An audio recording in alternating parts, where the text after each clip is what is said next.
The party is running to the right, that given Chris Christie's victory and his swearing in New Jersey today and what's happened in Virginia and what could be happening in Massachusetts, that the party is kind of returning to its conservative roots, not moderate roots, pretty conservative roots, Ronald Reagan type roots.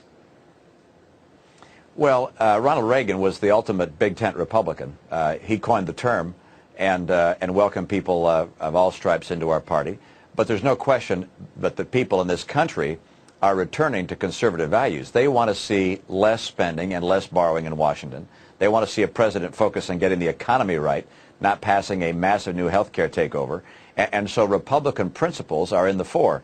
But if you look at Chris Christie and likewise if you look at Bob McDonnell and Scott Brown, these are Republicans, mainstream Republicans, who believe and adhere to, if you will, conservative principles that have always been the basis of Republicans winning elections. So what do you think, Governor, about the Tea Partiers who say that there's a certain litmus test, and they're focusing on maybe a dozen or so vulnerable Republicans across the country that they don't pass muster? And in other words, their potential is to divide the Republican Party. Now, a lot of them say they don't care. This isn't about the Republican Party. What say you? Well, a couple things. One, I welcome the energy and passion that you're seeing from the Tea Party movement. People are angry at seeing what's happening in Washington, and they're demonstrating that anger and motivating people across the country to press for real change, positive change, and that's a good thing.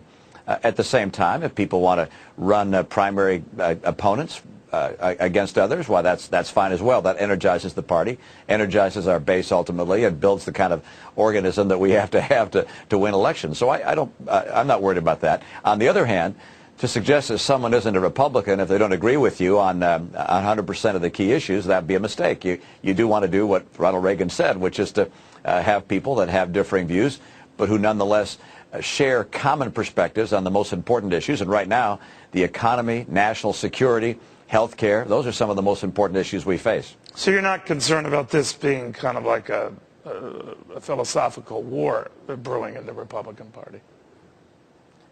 I'd be far more concerned if instead the members of our party were sitting back on their heels, not knowing which way to turn. You know, at the beginning of the year when Barack Obama was elected, I think a lot of folks thought, boy, it's going to be a long time before we see Republicans elected again.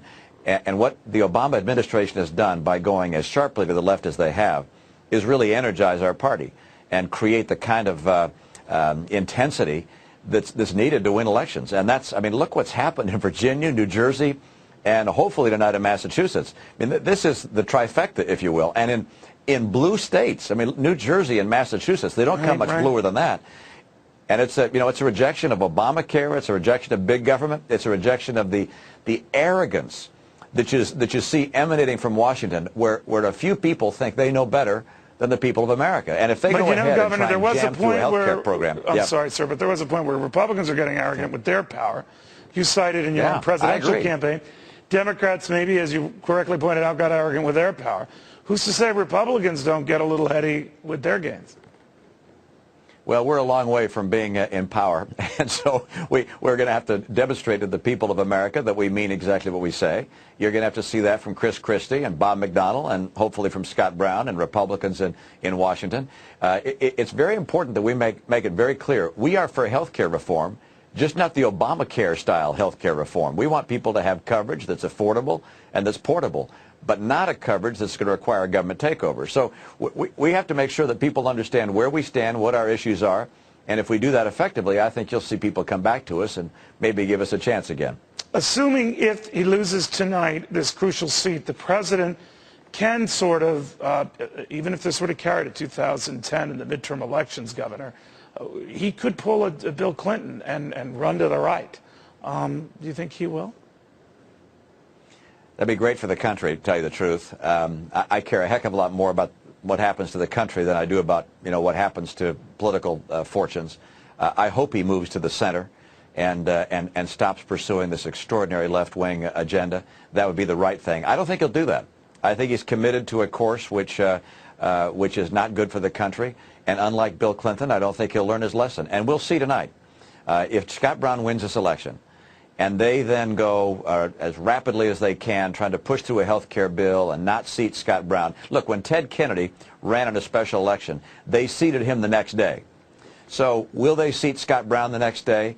Will they abide by the filibuster rules as they've existed, or will they take a nuclear option? If they take that course, they'll show their level of arrogance has reached a level which I think will result in dramatic change in 2010.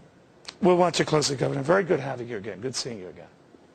Thanks, Neil. Good to be with you. Governor Mitt Romney.